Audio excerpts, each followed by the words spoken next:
Nak, Ate, how's my team leader? eto. Well, I brought you coffee para magising ka.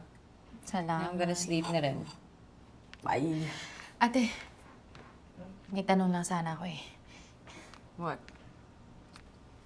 Yun ba talaga yung opinion mo, payag ka dun sa desisyon ni Daddy? Well, yeah. That's a good investment. Don't you think? Wala lang, iniisip ko lang kasi yung mga taong mawawalan ng tahanan. Ang daming-daming pamilya nun. Hindi ba bilang alagad ng batas, dapat tayo ngayong una nagpoprotekta sa kanila? No, Sam. Tandaan mo, illegal silang nakatira dun sa lupa na yun. Trabaho natin, ipatupad ang batas. Okay?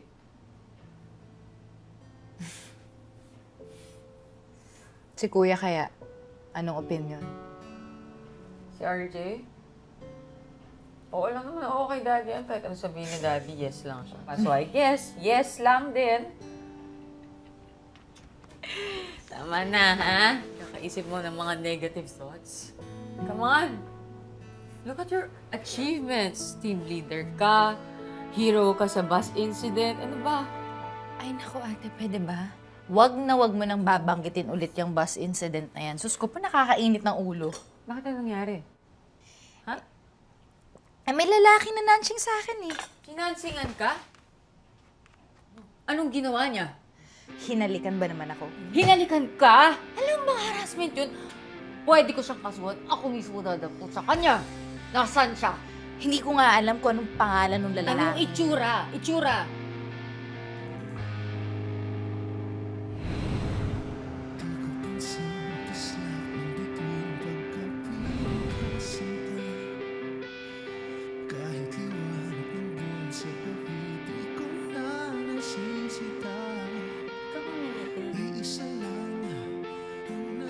Ako? Oo.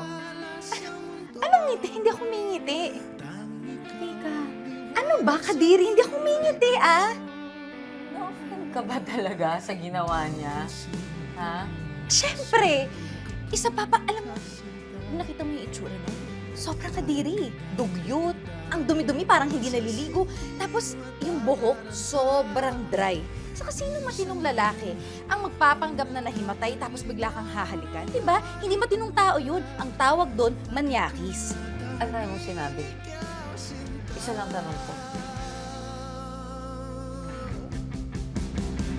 Alam mo, ikaw, akala ko ba matutulog ka na? Sige na. Doon ka na. Matulog ka na. Tulog na talaga ako. Good night. Ikaw kasi hindi ko pa matutulog, iisipin mo pa siya. Mwah! Good night! Good night.